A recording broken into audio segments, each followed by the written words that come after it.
Bum bum bum bum bum bum bum bum bum bum bum bum. The Peter Dislike Show. Bum bum bum bum bum bum bum.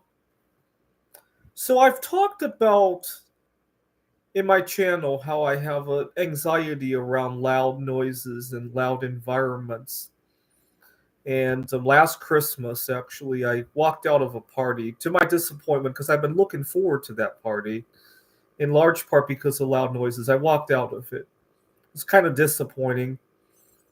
But something happened today that made me realize that maybe it's actually not the noise that is bothering me so much.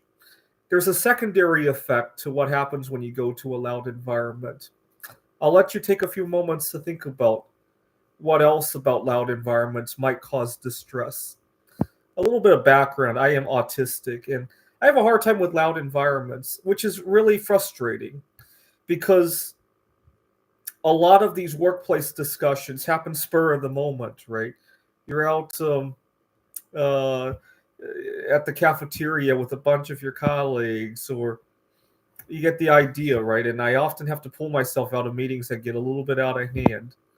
But something happened today that made me realize that it might not be the listening to the loud environments that gives me a lot of trouble.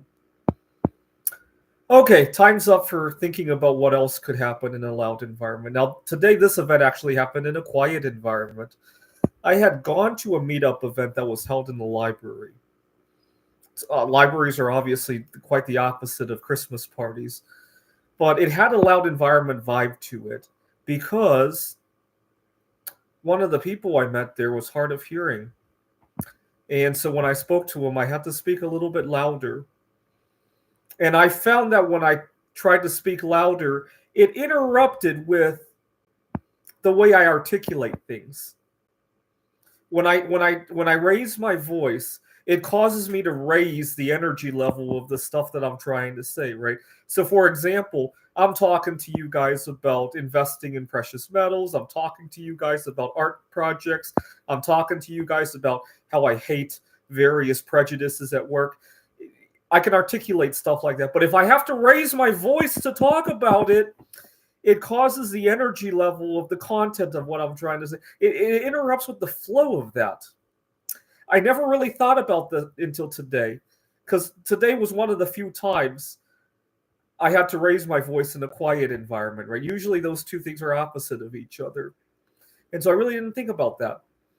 And so it made me question, do I really dislike the loud environments, or do I dislike having to raise my voice, right? It really made me question that today. I have to think about that going into the holiday season.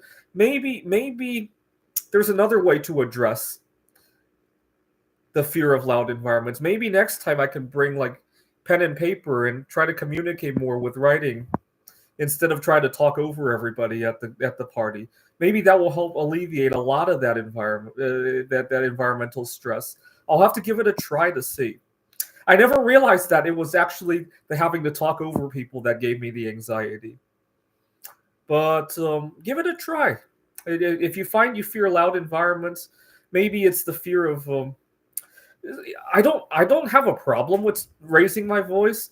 It's the fact that it's hard to disassociate the loud volume with loud content that I have a problem with. And I got to thank that guy. I can't believe I didn't realize this until today when I ran into him. Right, just goes to show that you really need to go out there and explore your limits. You have to know where your limits are. Right. I'm so pleased I found this out. Now I have something I can try. This is the Peter Dislike Show. Bum bum bum bum bum bum bum bum bum bum bum bum. The Peter Dislike Show. Bum bum bum bum bum bum bum.